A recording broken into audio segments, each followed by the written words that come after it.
Hey everyone, it's George. Today I have the DJI Avata 2. I'll be testing this out at a cabin trip over this weekend, and you'll see some clips pretty soon. Actually, let's just go right to it. We're rolling. We are at Lake Anna. Oh, Lake Anna in Virginia. All right, we're gonna test it out. Drone's right there. Where's Kevin? All right, here we go. Give a shake for the yes. All right, here we go. Let's turn this out.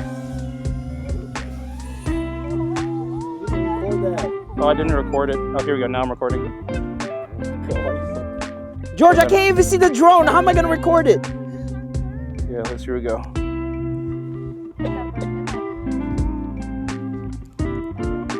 It's a little foggy.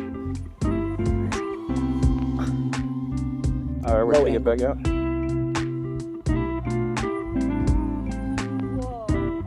How low am I? No, like you.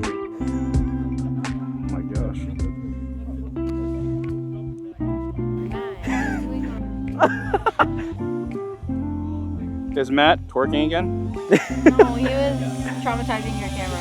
I believe it. What is the... Alright, so the Avata 2 was great to fly. It was difficult at first, just getting used to everything regarding at least controlling and all that, but it turned out pretty nice. This is it right here. I highly recommend it to try it out, especially if they're in stock. But yeah, go grab it. Thanks for watching.